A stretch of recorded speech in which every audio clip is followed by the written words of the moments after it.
पंचवर्षीय ग्राम पंचायत चुनाव जो एक काफी नजदीक है और ग्राम प्रधान जितने भी ग्राम प्रधान है वो अपनी तैयारी में लगे हुए हैं। जी हाँ, हमारी मौजूदगी है इस समय जनपद मुरादाबाद बिलारी क्षेत्र में। बिलारी क्षेत्र की मैं बात करूं तो हम मौजूद हैं आज ग्राम पंचायत ग्वालखेड़ा में और ग्वालखेड़ा के जो ग्राम प्रधान है वो हमारे साथ मौजूद हैं और आज उनसे हम बात करेंगे कि आखिर उन्होंने अपनी ग्राम पंचायत में कितने विकास कार्य कराए। और आपको ये भी मैं बताता चलूं कि लगातार जो गांव में विकास कार्य हुए हैं वो आप तस्वीरों के माध्यम से लगातार हम आपको बराबर दिखाते रहेंगे कि ग्राम पंचायत में कितने विकास हुए हैं। जी, ग्राम प्रधान हमारे साथ मौजूद है। जी, सबसे पहले मैं आपका नाम जानना चाहूंगा। मेरा नाम मोहम्मद इस्लाम है। जी। और आपका पत्रकार महोदय बहुत शुक्रिया। आपने इस काबिल समझा तो आप आए। बात करें विकास की, जी। तो ये तो जनता तय करेगी मैंने क्या विकास करा।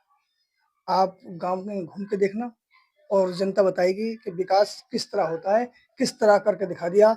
और मैंने ये भी करके दिखा दिया कि प्रधानी कैसे चलती है, कैसे प्रधानी को चलाया जाता है। लोगों ने आज तक इस ग्वालखेड़े में लोग दलाली का काम करते रहे, उस दलाली को दूर करने का काम नहीं।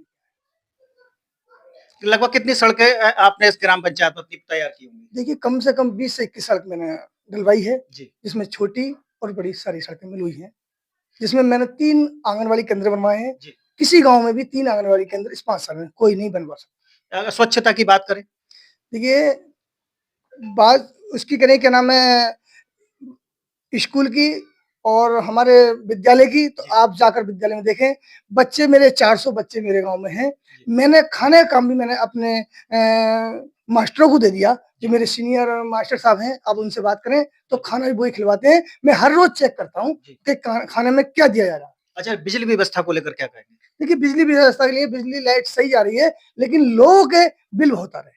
जी। मैं ये गुजारिश करूंगा आपके चैनल के माध्यम से कि जनता का जो बिल बेफालतू में फालतू ज्यादा जा रहा है, वो ज्यादा नहीं जाना चाहिए, कम से कम बिल आना चाहिए। अच्छा, पानी की व्यवस्था को लेकर क्या कहेंगे? पानी की व्यवस्था को लेकर ये है कि जितने सरकारी नल हैं मैं सारे सही रखता हूँ। अभी मेरे गांव में टंकी चालू नहीं हुई है, और टंकी चालू करने के इन्होंने लोगों ने, टंकी वालों ने सड़कें खोद के डाल दी हैं। जो सड़कें मैंने तैयार की, वो कुछ सड़कें ऐसी कर दी उन्होंने कि खोद के डाल दी हैं। अच्छा, जल विभाग से इसके आपने इसकी शिकायत की कि काफी समय हो गया टंकी नहीं बन पाई? देखिए, जल जल विभाग से मैंने शिकायत भी करी है, लेकिन उधर से कोई जवाब ये नहीं आता ठोस वाला कि कब तक चालू हो जाएगी। अब तक कितनी जनसंख्या है? जनसंख्या छोटे से बड़े तक कम से 5,000 की जनसंख्या होगी, जिसमें मेरे 3700 वोटों का गाँव है, जिसमें मेरे 2700 वोट पड़ते हैं गाँव में। अच्छा, जैसा कि हमने देखा है अक्सर प्रधानी के चुनावों में, और ये कहीं किसी से बचा हुआ नहीं है और ये सच बात है और आपने भी देखा होगा, जो भी दर्शक हमारे देख रहे हैं उन्होंने भी देखा होगा कि अक्सर ऐसा होता है, जो विपक्ष का जिसे विपक्ष कहते हैं, जो गांव के कुछ लोग होते हैं और प्रधानी के चुनावों में वोट नहीं देते। अक्सर प्रधान क्या करते हैं, उस एरिया की या तो सड़कें छुड़वा देते हैं या कहें तो उनके विपक्ष का कोई भी कार्य नहीं करके देते हैं। ऐसा इस गांव में हमें सुनने को नहीं मिला। इसके लिए क्या कहेंगे प्रधान जी? देखिए, मैंने कोई भेदभाव नहीं करा। मुझे पूरे गांव का प्रधान हूँ, पूरे गांव ने मुझे सपोर्ट किया, पूरे गांव में मुझे वोट दिए हैं, पूरे गांव का ही मैंने काम किया है। कोई आदमी ये नहीं कह सकता कि मुझे वोट नहीं दिया तो मेरा काम नहीं हुआ।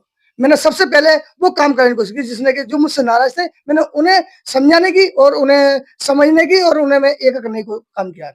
अच्छा, पिछली बार की अगर हम बात करें तो पिछली पिछली बार कितने प्रत्याशी थे? पिछली बार 6 प्रत्याशी थे, जिसमें के 4 प्रत्याशी रह गए थे, जिसमें कि हम 3 मुसलमान थे और एक सैनी साहब थे हमारे। जिसमें आप अगर मेरे किसी विरोधी से भी आप पूछोगे मेरे बारे में, तो मेरी ये गारंटी है कि वो मेरा विरोध नहीं कर सकते। कितने वोटों से जीत हुई आपकी पिछली? मेरी 132 वोटों से जीत हुई थी। आगे की क्या तैयारी है? आगे की तैयारी ये है सर कि अगर जनता चाहेगी कि मैंने विकास किया है और गांव में लगता है कि गांव में विकास हुआ है, तो जनता अगर चाहेगी तो मैं दोबारा आने की कोशिश करूंगा। चलिए, ये थे हमारे साथ ग्राम प्रधान और इनसे हमने बात की। इन्होंने अपने जो गांव में विकास हुए उसके बारे में बताया। इससे पहले भी हम जो गांव का सर्वे था, जो बिलारी क्षेत्र में लगातार गांव के सर्वे कर रहे हैं, इससे पहले भी हमने सरथल गांव की एक खबर भी प्रमुखता से दिखाई थी, वो भी हमने आपको दिखाई। और दूसरी बार अब हम यहाँ इस ग्वालखेड़ा गांव में पहुंचे, यहाँ का भी हमने विकास कार्य आपको दिखाया और आगे भी तमाम जो बिलारी क्षेत्र के जितने भी गाँव है वहां के हम विकास कार्य आपको दिखाएंगे कि पिछले 5 वर्ष में ग्राम प्रधानों द्वारा क्या विकास कराए गए।